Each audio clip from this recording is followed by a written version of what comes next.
قل من كان عدوا لجبريل فإنه نزله على قلبك بإذن الله مصدقا لما بين يديه وهدى وبشرى للمؤمنين من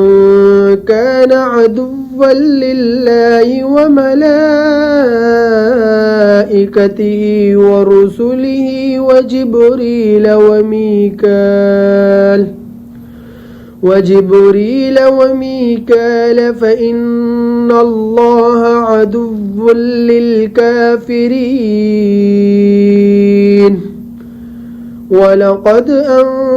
أنزلنا إليك آيات